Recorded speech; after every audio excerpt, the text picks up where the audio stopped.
आज हमने थोड़ा सा कंसेप्चुअल टॉपिक डिस्कस करना है जिसका नाम है हिस्टैरिसीस लूप।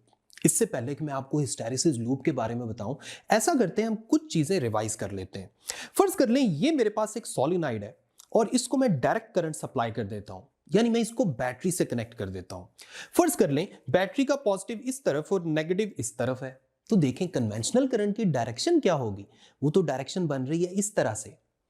और राइट हैंड ग्रिप रूल के मुताबिक अगर मैं फिंगर्स को करंट की तरफ रखूं तो थंब की टिप मुझे नॉर्थ पोल बता रही है, यानी नॉर्थ पोल इस तरफ और साउथ पोल इस तरफ बन जाएगा। और अगर आप मैग्नेटिक फील्ड लाइंस को देखें तो वो भी आप देख सकते हैं नॉर्थ से साउथ की तरफ जा रही हैं और सोलिनॉइड के अंदर से ये साउथ से नॉर्थ की तरफ जा रही हैं। अगर मैं इस डायरेक्ट करंट की वैल्यू बढ़ा दूं तो मैग्नेटिक फील्ड लाइंस का जो रीजन है वो भी बढ़ता जा रहा है। इसी तरह अगर मैं डायरेक्ट करंट की वैल्यू को कम कर दूं तो मैग्नेटिक फील्ड लाइंस का रीजन भी कम होता जा रहा है। और अगर मैं करंट को रिवर्स कर दूं तो क्या होगा। देखिए फर्ज कर लें मैं बैटरी का पॉजिटिव इधर और नेगेटिव इधर लगा दूं, अब करंट रिवर्स हो जाएगा। और अब करंट की डायरेक्शन क्या है, पॉजिटिव से नेगेटिव इस तरह। और अब राइट हैंड ग्रिप रूल के मुताबिक थंब इस तरफ और साउथ इस तरफ आ रहा है, यानी थंब की तरफ नॉर्थ पोल और साउथ पोल इस तरफ बन गया। और अब दोबारा अगर मैं करंट को इंक्रीज करूं तो मैग्नेटिक फील्ड का रीजन फिर बढ़ रहा है और डिक्रीज करने पे दोबारा रीजन कम हो रहा है। इन शॉर्ट हम कह सकते हैं कि करंट की वैल्यू को बढ़ाने से मैग्नेटिक फील्ड भी बढ़ेगी और करंट की वैल्यू को कम करने से मैग्नेटिक फील्ड भी कम होगी और करंट को रिवर्स करने से मैग्नेटिक फील्ड भी रिवर्स होगी। अब ऐसा करते हैं, इस सोलिनॉइड के साथ मैं अल्टरनेटिंग करंट जनरेटर का कनेक्शन कर देता हूं।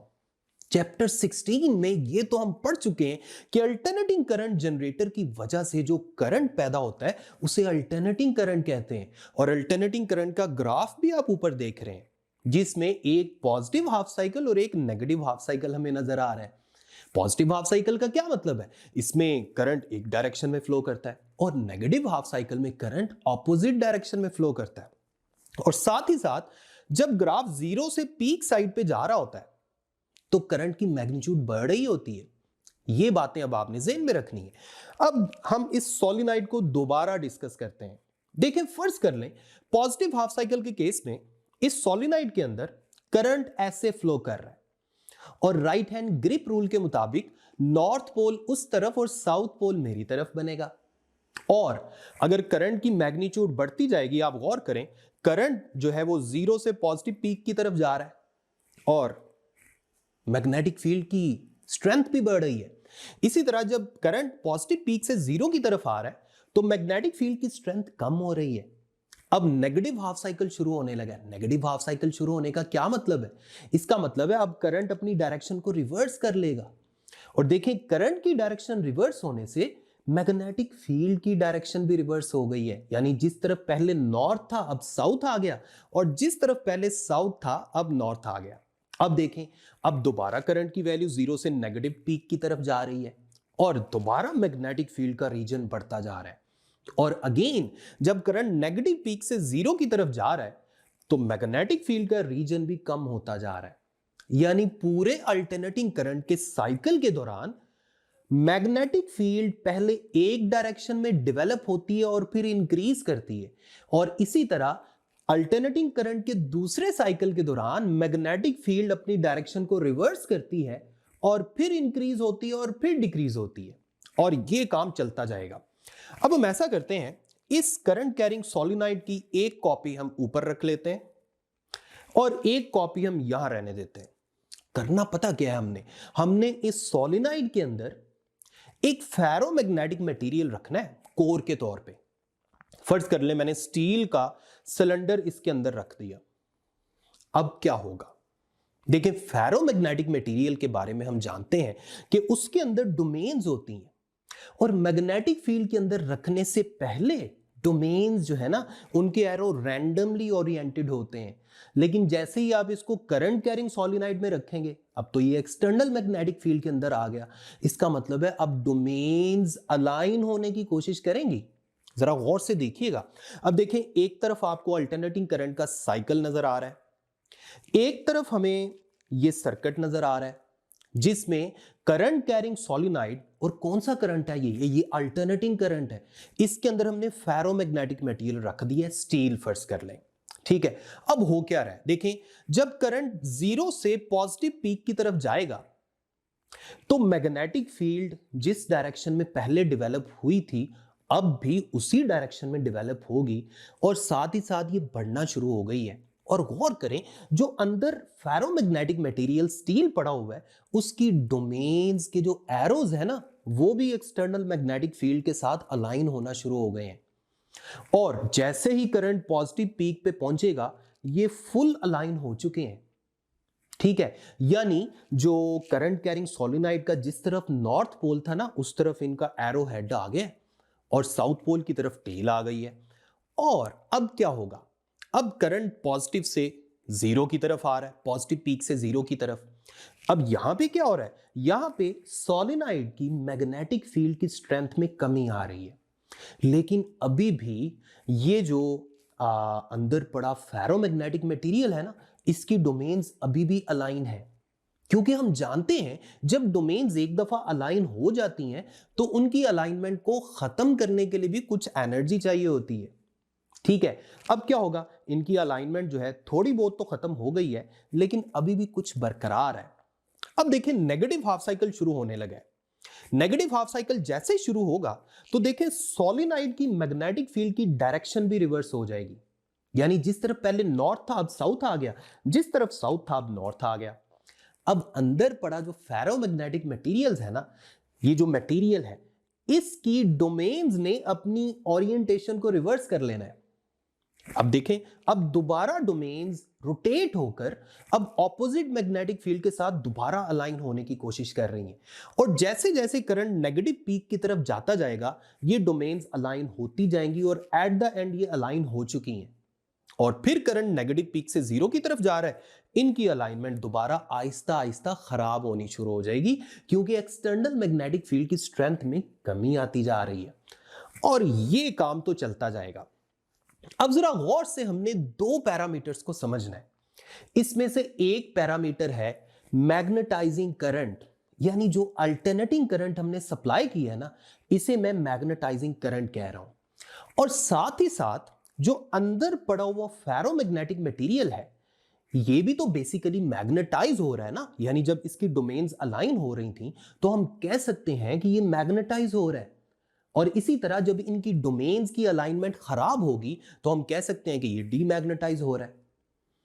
इसका मतलब है मैं पूरे अल्टरनेटिंग करंट के साइकिल के लिए कह सकता हूं कि ये जो फेरोमैग्नेटिक मटेरियल है ना, पहले ये एक डायरेक्शन में अलाइन हुआ, फिर इसकी अलाइनमेंट खत्म हुई यानी डीमैग्नेटाइज हुआ, और फिर जब करंट ने अपनी डायरेक्शन को रिवर्स किया तो इसने ऑपोजिट डायरेक्शन में मैग्नेटाइज होना शुरू कर दिया, और आहिस्ता आहिस्ता दोबारा ये फुल मैग्नेटाइज हुआ और फिर डीमैग्नेटाइज हुआ। अल्टरनेटिंग करंट के पूरे साइकिल के दौरान ये जो फेरोमैग्नेटिक मटेरियल है ना, ये एक दफा मैग्नेटाइज हुआ, फिर डीमैग्नेटाइज हुआ, फिर ऑपोजिट डायरेक्शन में मैग्नेटाइज हुआ और फिर डीमैग्नेटाइज हुआ, और ये काम तो चलता जाएगा। करना हमने ये है कि हमने दो क्वांटिटीज के दरमियान ग्राफ ड्रॉ करना है। एक फेरोमैग्नेटिक मटेरियल की मैग्नेटाइजेशन की स्ट्रेंथ, जिसे मैं फ्लक्स डेंसिटी भी कह सकता हूं, कैपिटल बी से जाहिर कर सकता हूं, और दूसरा हमने मैग्नेटाइजिंग करंट के दरमियान ग्राफ ड्रॉ करना है। अब ऐसा करते हैं, यहां पे हम ग्राफ भी ले आते हैं। वाई एक्सिस पे मैग्नेटाइजेशन है यानी मैग्नेटिक फ्लक्स डेंसिटी है, और एक्स एक्सिस पे मैग्नेटाइजिंग करंट है।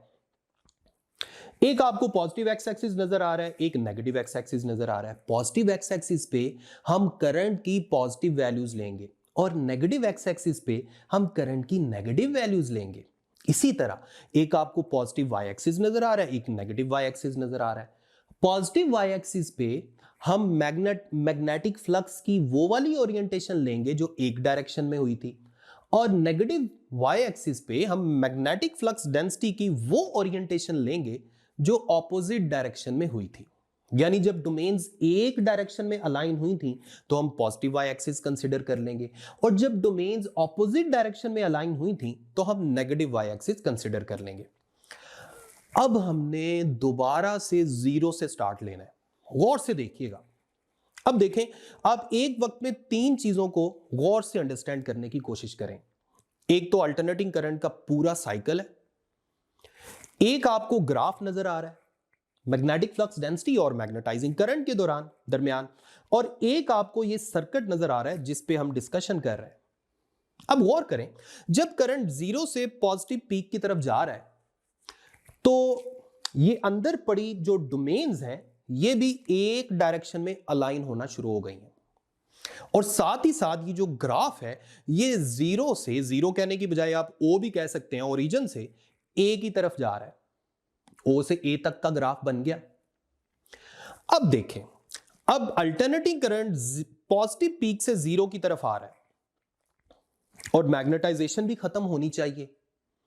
जब अल्टरनेटिंग करंट जीरो पे आ जाएगा तो असूलन मैग्नेटाइजेशन भी खत्म होनी चाहिए, लेकिन जैसे मैंने आपको पहले बताया कि डोमेन्स अपनी अलाइनमेंट को अभी खत्म करना नहीं चाहती। अभी इनकी अलाइनमेंट खत्म तो हो रही है लेकिन उतनी नहीं हो रही कि हम कह सकें कि मटेरियल डीमैग्नेटाइज हो गया। इसका मतलब है वापसी वाला जो ग्राफ है ना, वो ओरिजिन से गुजरने की बजाय वाई एक्सिस पे आपको पॉइंट आर पे गुजरता नजर आ रहा है। यानी वापसी वाला ग्राफ ए से आर तक बन गया आपके पास।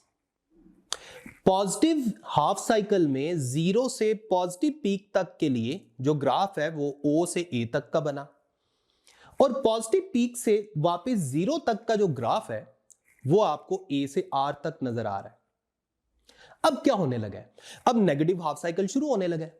नेगेटिव हाफ साइकिल जैसे ही स्टार्ट होगा करंट अपनी डायरेक्शन को रिवर्स करेगा, और जब करंट अपनी डायरेक्शन को रिवर्स करेगा तो मैग्नेटाइजेशन यानी अंदर पड़े जो डोमेन्स हैं उनकी अलाइनमेंट अब जरा ज्यादा खराब होने की कोशिश करेगी, क्योंकि अब तो सप्लाइड करंट ऑपोजिट हो गया और इसकी वजह से सोलेनॉइड के अंदर पड़ी जो मैग्नेटिक फील्ड की स्ट्रेंथ है वो भी ऑपोजिट हो गई है। इसका मतलब है अब डोमेन्स जल्दी जल्दी अपने आप को फुली डिसऑर्डर्ड कर लेंगी, यानी इनकी अलाइनमेंट फुल खत्म हो जाएगी। और आप गौर करें, आपको ग्राफ पे ये पॉइंट आर से लेकर सी तक नजर आ रहा है, यानी करंट नेगेटिव साइड पे जब जा रहा था ना तो किसी एक खास वैल्यू ऑफ करंट पे आप गौर करें डोमेन्स की अलाइनमेंट फुल खत्म हो चुकी है, यानी मटेरियल फुली डीमैग्नेटाइज हो चुका है। और आपको ग्राफ का कौन सा हिस्सा मिल गया? ये जो पॉइंट सी पे आपको नजर आ रहा है, आर से लेकर सी तक। अब देखें, अब करंट तो नेगेटिव साइड पे जाता जा रहा था अपनी नेगेटिव पीक की तरफ, और सोलेनॉइड के अंदर जो मैग्नेटिक फील्ड थी वो भी ऑपोजिट हो चुकी थी। अब अंदर पड़ा जो फेरोमैग्नेटिक मटेरियल है इसकी डोमेन्स भी अब ऑपोजिट डायरेक्शन में अलाइनमेंट बनाना शुरू कर देंगी। अब गौर करें, साथ ही साथ ग्राफ भी आगे जाता जा रहा है और graph at the end point D पे चला गया। अब गौर करें, जब ग्राफ पॉइंट डी पे है तो आप गौर करें जो अल्टरनेटिंग करंट है ना वो अपने नेगेटिव पीक पे चला गया। हम कह सकते हैं कि इस वक्त ये जो फेरोमैग्नेटिक मटेरियल है ये फुल ऑपोजिट डायरेक्शन में मैग्नेटाइज हो चुका है। अब दोबारा बारी है करंट के नेगेटिव पीक से जीरो की तरफ जाने की। अब करंट अगेन नेगेटिव पीक से जीरो की तरफ जा रहा है। तो गौर करें, अब ग्राफ कहां से शुरू होगा? ग्राफ स्टार्ट होगा, मतलब ग्राफ तो वही चलता जा रहा है। अब पॉइंट डी से again graph negative Y axis को कट करेगा।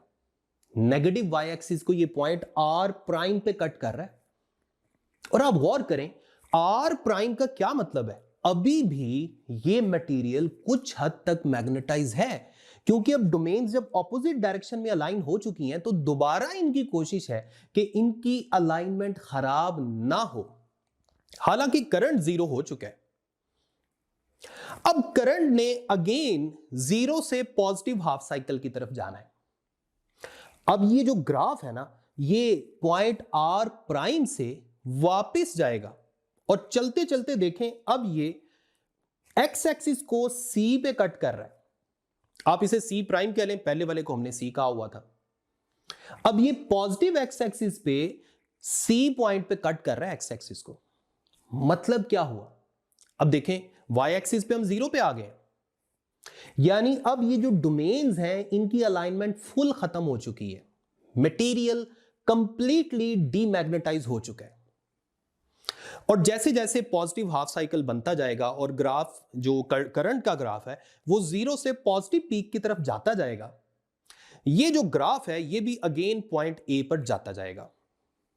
अब गौर करें, स्टार्ट हमने लिया था अल्टरनेटिंग करंट के जीरो से और ग्राफ का स्टार्ट भी हुआ था पॉइंट ओ से, लेकिन जैसे ही हम अल्टरनेटिंग करंट के जीरो से पॉजिटिव पीक पे पहुंचे हमें ग्राफ पे पॉइंट ए मिल गया और साथ ही साथ सारी की सारी डोमेन्स जो हैं ये अलाइन हो गई ए की डायरेक्शन में।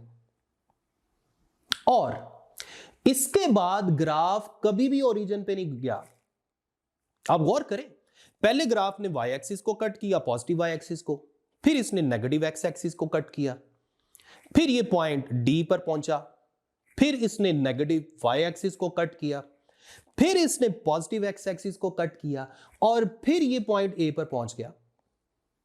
इसका मतलब है अल्टरनेटिंग करंट के पूरे साइकिल के दौरान, सिवाय जब ग्राफ ने स्टार्ट लिया था, ये ग्राफ कभी भी ओरिजिन पे नहीं जा रहा और आपको एक लूप बना हुआ नजर आएगा। अगर हम सीआरओ पे इस ग्राफ को ड्रॉ करें तो हमें एक लूप नजर आएगा। इसी लूप को बोलते हैं हिस्टैरिसीस लूप। आगे चल के हम कुछ मजीद डेफिनेशंस को डिस्कस करेंगे, लेकिन अभी इंपॉर्टेंट चीज यह है कि आपको पता होना चाहिए कि हिस्टैरिसीस लूप बना कैसे है। स्टार्ट ओरिजिन से हुआ था लेकिन उसके बाद कभी भी ओरिजिन पे नहीं गया। अब मैं इस ग्राफ के कुछ पॉइंट्स अगेन बारी बारी डिस्कस करता हूं, लेकिन आप एक बात बताएं, जब करंट पॉजिटिव पीक पे था और ग्राफ का पॉइंट ए था, उसके बाद करंट पॉजिटिव पीक से जीरो पे आया लेकिन ग्राफ ए से ओरिजिन पे नहीं आया। मतलब क्या हुआ? मतलब यह हुआ कि अभी भी डोमेन्स अलाइन है और ग्राफ ने पॉजिटिव वाई एक्सिस को पॉइंट आर पे जाके कट किया। यानी मैग्नेटाइजिंग करंट जल्दी जीरो हो गया और मैग्नेटाइजेशन यानी मैग्नेटिक फ्लक्स डेंसिटी जो फेरोमैग्नेटिक मटेरियल के अंदर डेवलप हुई थी वो अभी जीरो नहीं हुई, वो अभी भी मौजूद है। तो आगे कौन है, लीड कौन कर रहा है ये बताएं। लीड कर रहा है मैग्नेटाइजिंग करंट, वो ज्यादा जल्दी में है, वो जल्दी जीरो हो गया और मैग्नेटाइजेशन यानी मैग्नेटिक फ्लक्स डेंसिटी की वैल्यू अभी भी कुछ ना कुछ बरकरार है जो पॉइंट आर पे हमें मिल रही है। ओ से लेकर आर तक की जो वैल्यू है ना, यही मैग्नेटिक फ्लक्स डेंसिटी है इस वक्त की। सो हम कह सकते हैं कि मैग्नेटाइजिंग करंट हमेशा मैग्नेटाइजेशन से यानी मैग्नेटिक फ्लक्स डेंसिटी से आगे है। तो फिर पीछे कौन है? जारी बात है, मैग्नेटाइजेशन पीछे है। यानी मटेरियल एक दफा मैग्नेटाइज हो जाए तो उसकी कोशिश है कि अब वो डीमैग्नेटाइज ना हो। So magnetisation always lags behind the magnetising current. This phenomena is called hysteresis। तो ये आपके पास हिस्टेरिसिस की एक डेफिनेशन आ गई और सारे सर्किट को, सारे ग्राफ को और सारे अल्टरनेटिंग करंट के साइकिल को मैंने इकट्ठा एक दफा एक्सप्लेन भी कर दिया। अब हम इस ग्राफ के कुछ मजीद पॉइंट्स को डिस्कस करते हैं। अब गौर करें, पॉइंट ए और पॉइंट डी जो आपको दो पॉइंट्स नजर आ रहे हैं, इन पॉइंट्स पे जो डोमेन्स थी ना वो कंप्लीटली अलाइंड थी। और ये दोनों पॉइंट्स गौर करें, पॉइंट ए तब आया था जब करंट पॉजिटिव हाफ साइकिल पे था, पॉजिटिव हाफ साइकिल की पीक पे था।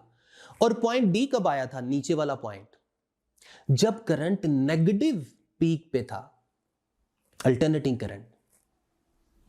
ये जो दो पॉइंट्स है ना, ये सैचुरेशन को जाहिर कर रहे होते हैं। यानी इस वक्त हमारा जो फेरोमैग्नेटिक मटेरियल है ये कंप्लीटली सैचुरेटेड है, यानी ये फुली मैग्नेटाइज्ड है। So these two points are called saturation points. तो एक तो हमने हिस्टेरिसिस को डिस्क्राइब कर दिया, दूसरा आपको सैचुरेशन के सामने भी इसकी स्टेटमेंट लिखी नजर आ रही है। Saturation are those points, saturation points are those points where ferromagnetic material is completely magnetized। Point A पे एक डायरेक्शन में मैग्नेटाइज था कंप्लीटली और पॉइंट डी पर ऑपोजिट डायरेक्शन में कंप्लीटली मैग्नेटाइज था।